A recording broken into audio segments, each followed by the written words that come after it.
Baruch Hashem, nous sommes dans une période où Akadosh Baruch Hu est en train de nous montrer des miracles. Il y a encore, il y a quelques jours, beaucoup de gens paniquaient, on les a fait paniquer en leur disant « Ne sortez pas à tout instant, l'Iran va attaquer ». Et il s'est passé, pour l'instant, que des choses miraculeuses, où non seulement que l'Iran n'a pas attaqué, mais au fur et à mesure, nos ennemis sont en train de tomber.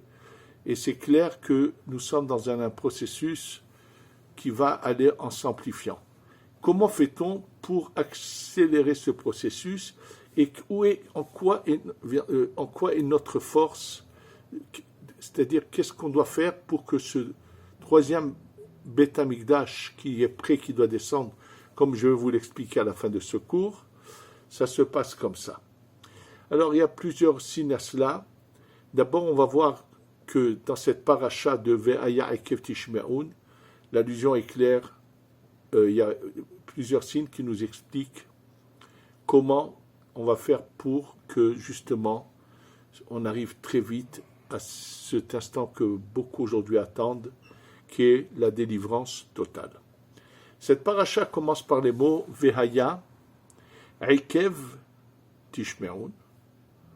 En fait, ce qui est marqué, c'est que si vous écoutez les commandements, voici ce que j'appliquerai ce que j'ai promis, et il y a des promesses incroyables où il n'y aura pas du tout de personnes stériles. Ça veut dire que tout le monde aura des enfants, que des choses vraiment merveilleuses qui paraissent.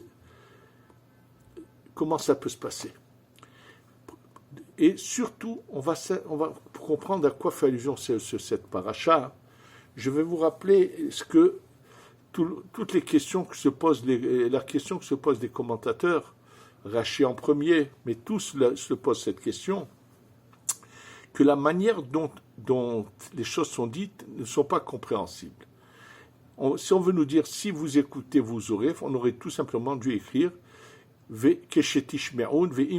si vous écoutez, voilà et voilà. Or, ça commence par des mots Vehaya, Ekev. Le mot Ekev, sa vraie traduction, c'est le talon. Alors, bien sûr, Rashi, qui s'est posé la question, ramène ce qui est marqué déjà dans le Midrash, que les mitzvot que les gens écrasent du talon, celui qui fera attention de ne pas faire comme tout le monde et sera méticuleux sur ces deux points-là, voilà ce qu'il attend. Je vous donne un exemple.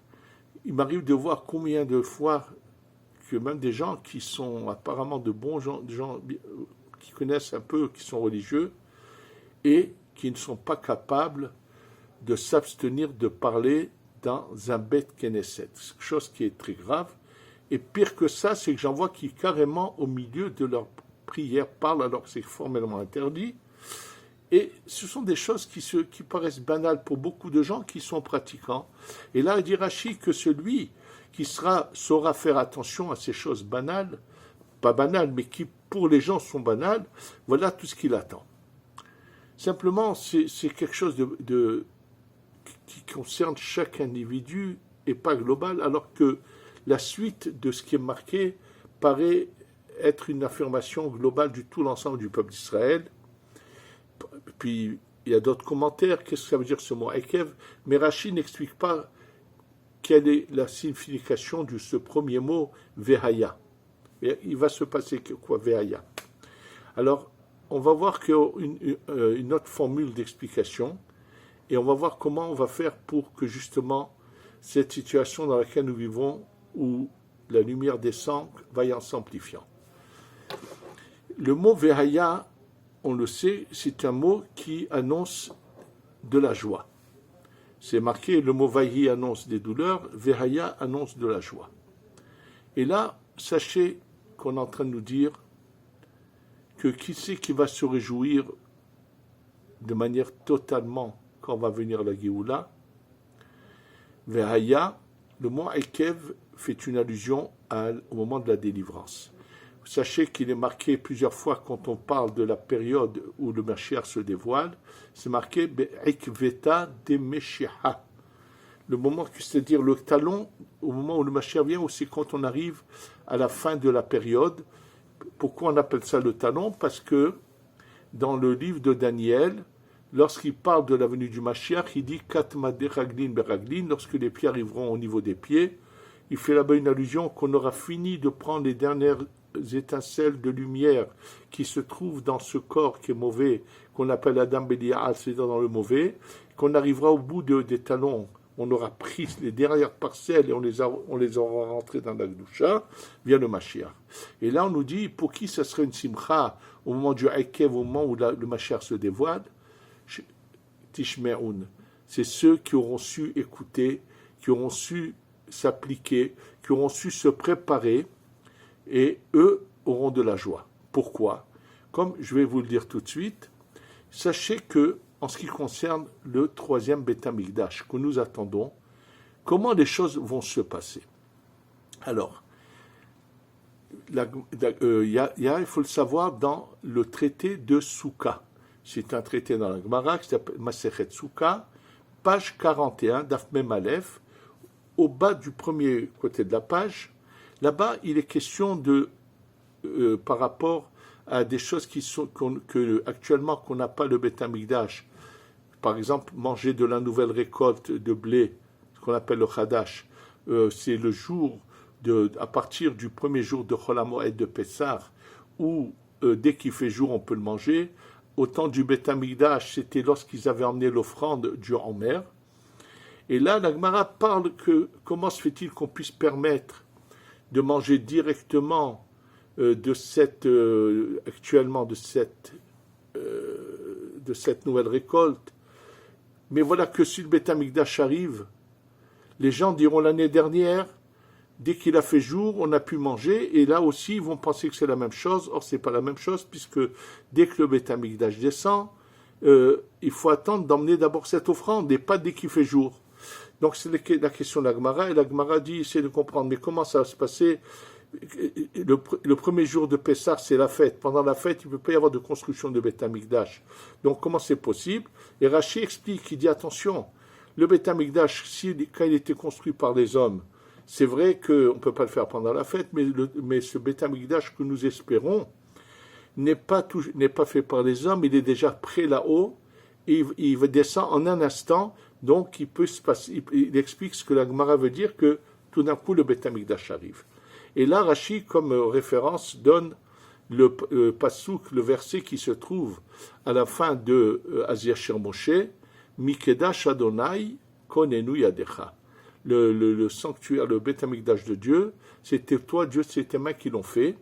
Et sachez que les paroles de Rashi se trouvent déjà écrites depuis bien avant lui dans ce livre qu'on appelle le Tikkuné Azohar, Tikkun Yudbet, dans le 12e Tikkun du Tikkun Azohar, à quelques pages d'intervalle.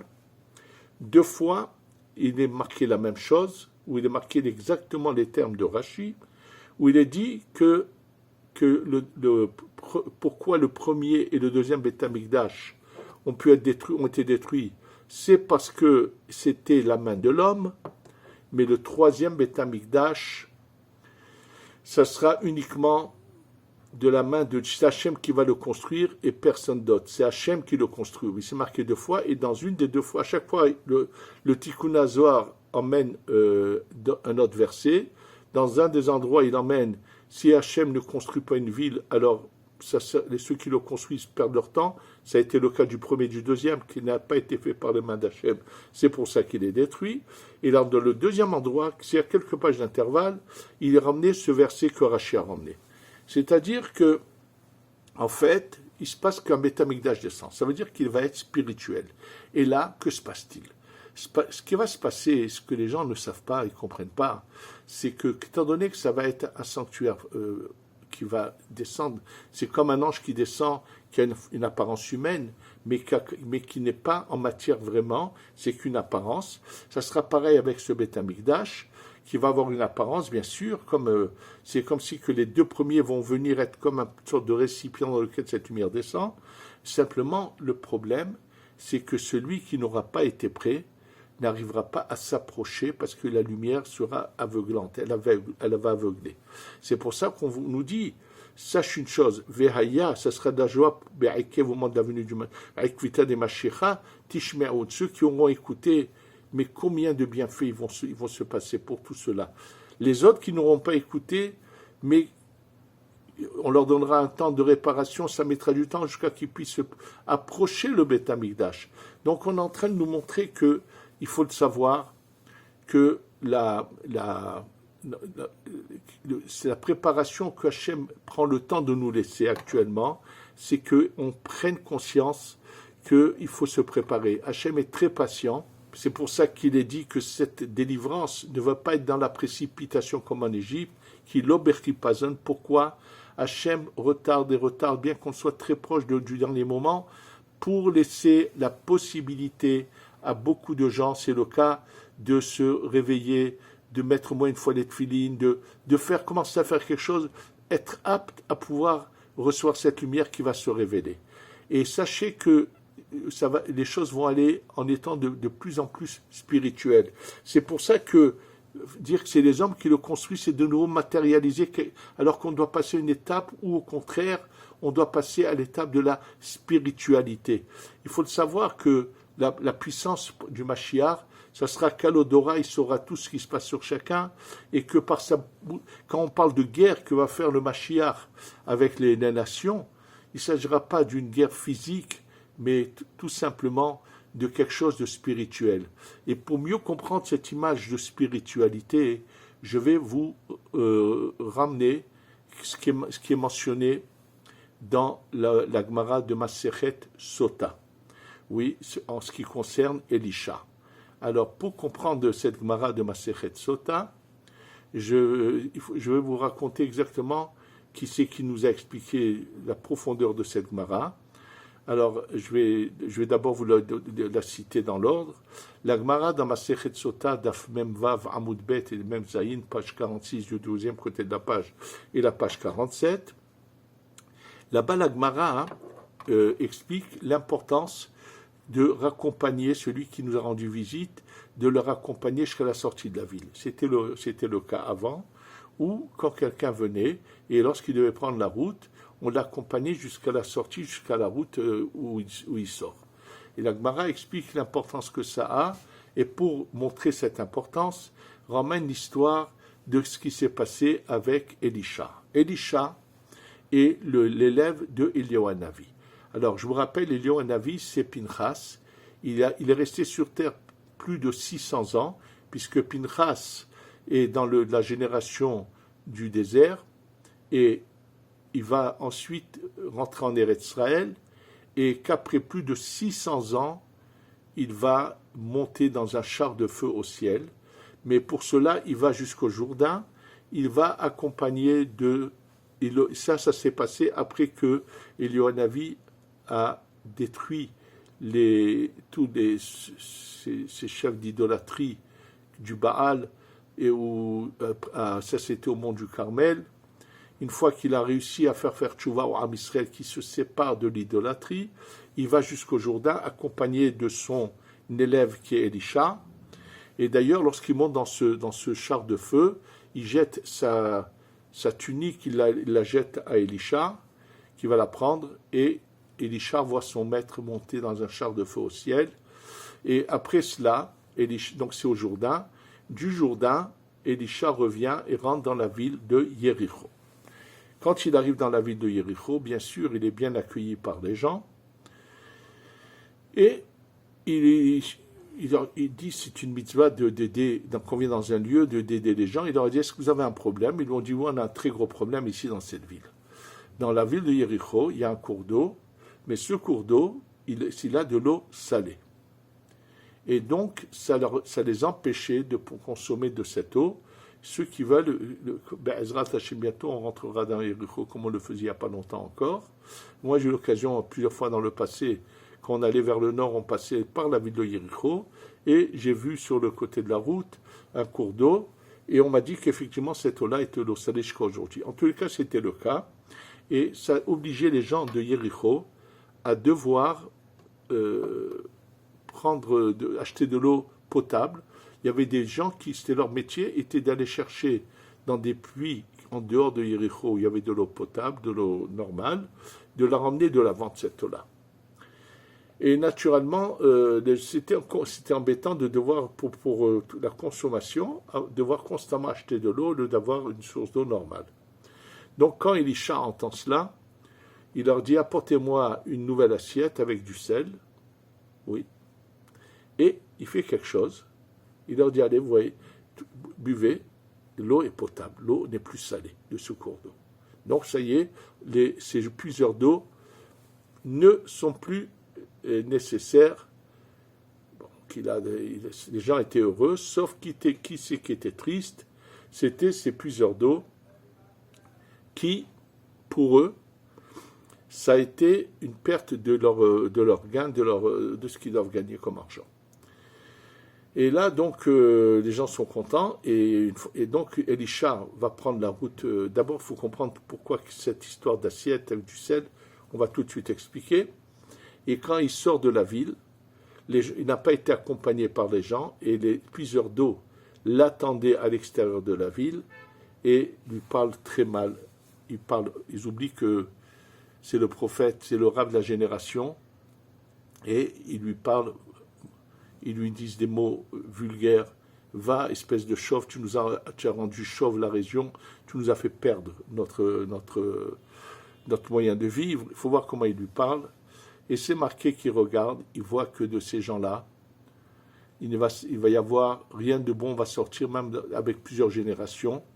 Et ce qui est très surprenant et choquant, c'est qu'il voit que tous ces gens-là qui étaient ces puiseurs d'eau, apparemment pas tous, mais ceux qui sont venus entre guillemets manifester contre lui et être vulgaires vis-à-vis de lui, avaient tous été conçus malheureusement par des parents qui n'avaient même pas eu la pudeur de respecter le jour de Kippour, et s'étaient accouplés le soir de Kippour, et ils étaient tous nés c'est-à-dire que la grossesse de ces gens-là avait tout été fait le soir de Kippour. Et donc, il s'est marqué qu'à ce moment-là, il regarde, donc il voit tout cela, et c'est marqué que 2 ours sortent de la forêt et viennent les tuer. Et la Gemara dit tout de suite, attention, ne pense pas que les choses sont telles quelles, mais qu'ici, Nes Betor Nes, c'est un miracle dans un miracle. Vous pouvez aller à Yéricho, il n'y a aucune forêt autour, il n'y en a jamais eu, et il n'y a jamais eu d'ours aux alentours. Dans ce cas, si c'est un miracle, alors pourquoi ces termes-là ont-ils été utilisés? D'ours, forêt, et ainsi de suite. Sachez que, je vous le dis rapidement, le Tzemar Tzedek, donc petit-fils du Baal Hatanya, avait posé la question au rabbi Israël de Rougine. Il avait envoyé quelqu'un lui poser la question, que dans la prière de Rosh Hashanah, il est mentionné 2 fois le mot 56, ça veut dire la valeur, 2 mots qu'on représente la valeur de 56, c'est lorsqu'on dit ou prennent ten pardecha, dans le rajout qu'on a dans la Tfila de Rosh Hashanah, où on dit à Kadosh Baruch Hu, dévoile ta crainte dans le monde. Ten pardecha, donne ta crainte. Et le mot pardecha représente 56, 2 fois 112, 2 fois 56. C'est ce qui est marqué dans certains livres, que ce mot, et il lui dit qu'est-ce que ça veut dire, et cela, il lui pose d'autres questions encore.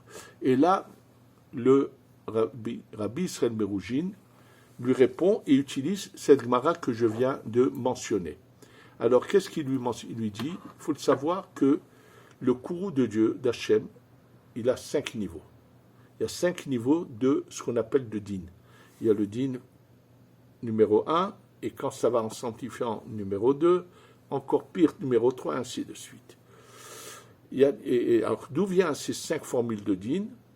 Il faut savoir que dans les lettres de la Torah, il y en a 22, mais il y a 5 lettres qui sont des lettres finales, qu'on appelle le chaf sofi. C'est-à-dire le chaf s'écrit de 2 manières. À l'intérieur du mot, il a une forme. Quand il est à la fin d'un mot, il a une autre forme.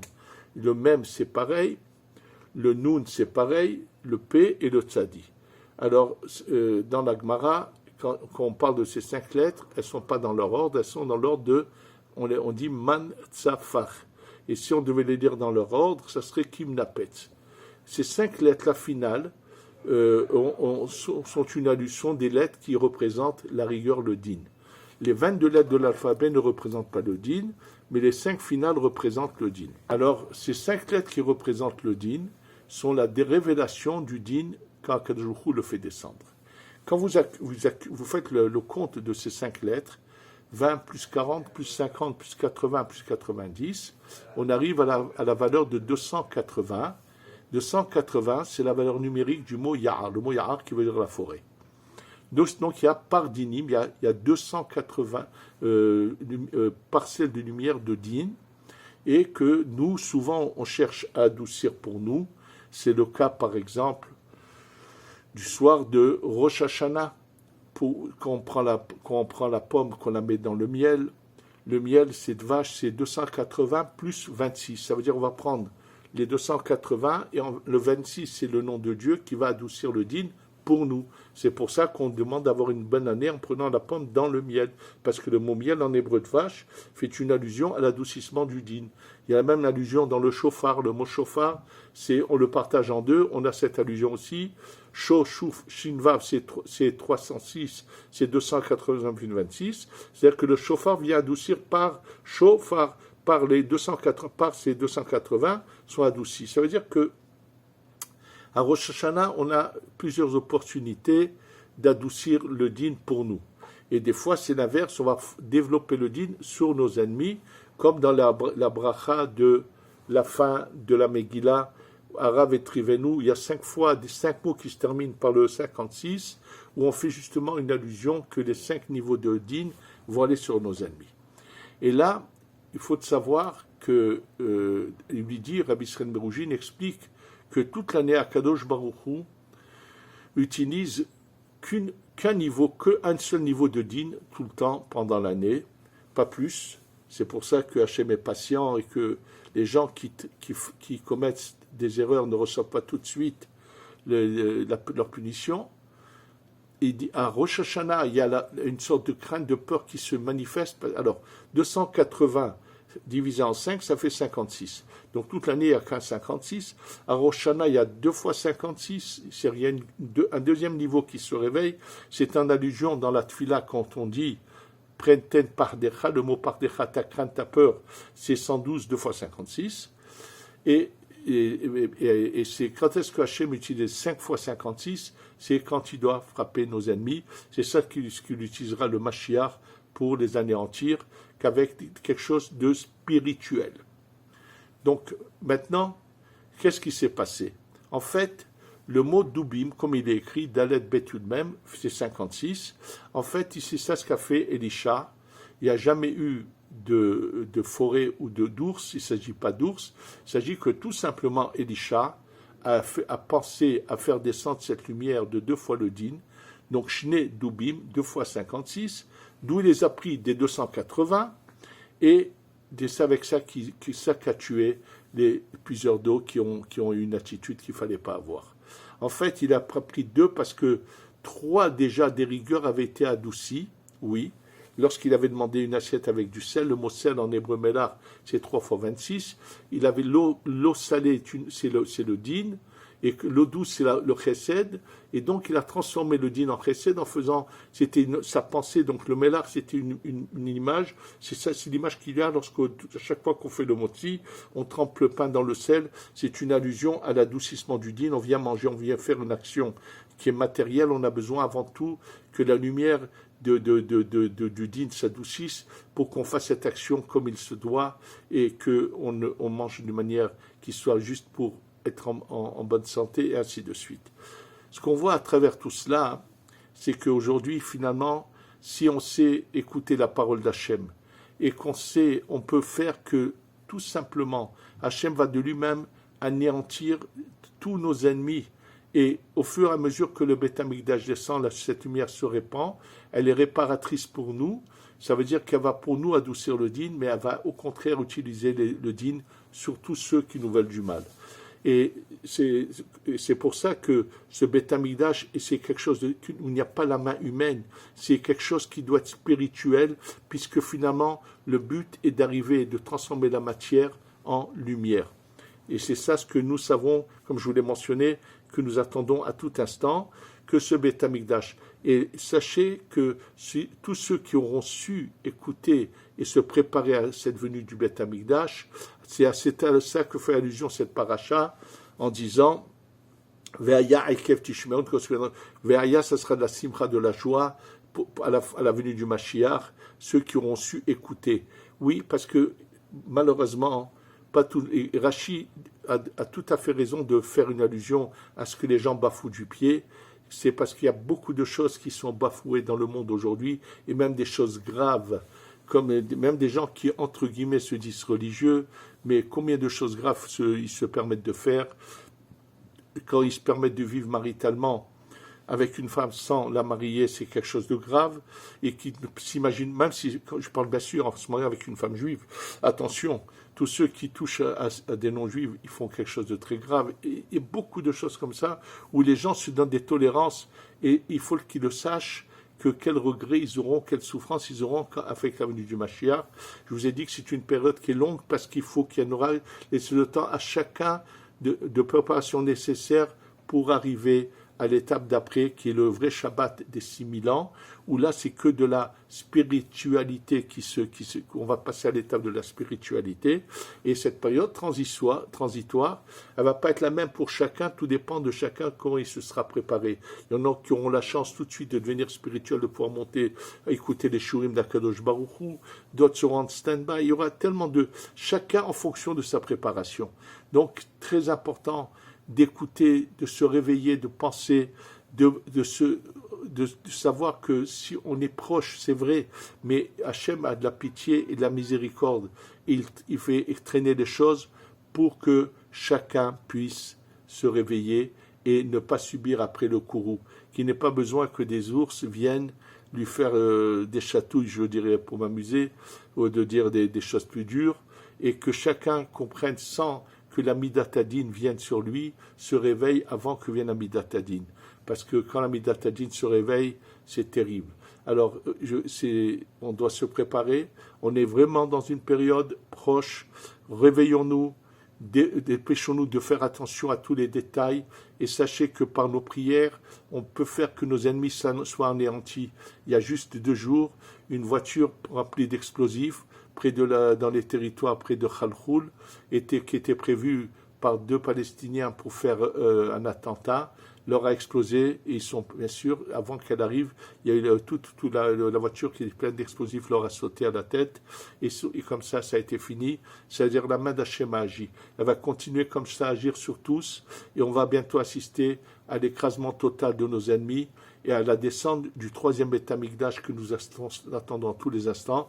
Et comme je vous l'ai déjà dit, que c'est une évidence que c'est comme ça, comme le dit Rashi, comme le dit Tikkun Azor, puisque la Gemara dit comment peuvent-ils boire du vin les Kohanim. Peut-être que le Beth Amikdash va arriver. Si on doit le construire, quel est le problème de la Gemara de dire que les Kohanim peuvent boire de vin, puisqu'ils vont voir que le Beth Amikdash est en train d'être construit. Donc c'est sûr qu'il faut attention qu'au moment où il est fini, ils ne s'abstiendront de boire du vin pour pouvoir aller travailler. Mais le fait que la Gemara veut c'est encore une preuve évidente, comme Rashi et comme le Tikkun Azor, c'est des Tanaïm, que le 3e Beth Amikdash est prêt, il doit juste descendre, et nous l'attendons à tout instant en espérant le pouvoir, pas seulement qu'il descende, mais qu'on puisse y avoir accès, qu'on soit prêt et qu'on sera préparé pour que son accès soit facile pour nous, et que ensemble, très vite, on accueille le Mashiach ici, très vite. Amen, ve Amen.